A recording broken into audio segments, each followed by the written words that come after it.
whole ceiling is moving. My mom was very concerned with us being overweight when I was a child. She would poke at my cellulite or any lumps or bumps, and she would say, oh, looks like you need to eat less, or oh, looks like you need to work out more, or oh, you're getting fat. She didn't really restrict us at meal times, but she would say really disparaging things, and so it was really hard to eat enough at meal times because you were constantly being judged, and we weren't allowed to just snack in between meals. Sometimes I would sneak food because I would be really hungry. I would always get in trouble with this. The main way that she would catch me is that she would see the remnants of whatever I had taken in the trash. I even tried putting my stuff in the bathroom trash and putting a bunch of toilet paper on top of it, and she still caught me. And I even tried putting it in the outside dumpster, and she still caught me somehow. They did have like motion detectors and cameras, and so maybe that's how anyway, there's this one time that I was really hungry, and we had a half-eaten rotisserie chicken in our fridge, so I stole a chicken leg off of the rotisserie chicken, and I went down in my room and I ate it.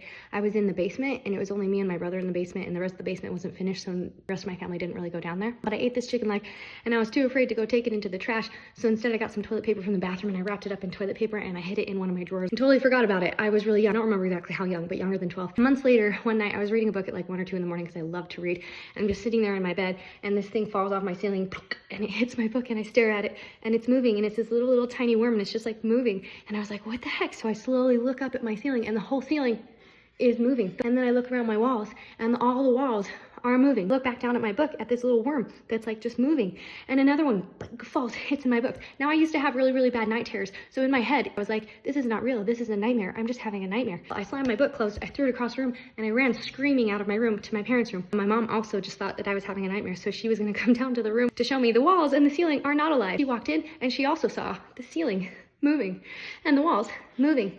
It was maggots everywhere. There were so many maggots that they covered the entirety of the ceiling. The walls weren't as bad, but they were still tons and tons of maggots. Honestly, now that I look back, I don't know how they didn't go into the rest of the house, but my parents searched my room to find out where the maggots were coming from, and they found the chicken leg remnant. And then I got in a lot of trouble, and they weren't concerned at all of, why did you hide a chicken leg in your room, like bones of a chicken leg? No, that's not what they were worried about. They were like, how dare you infest the house with maggots, you terrible child.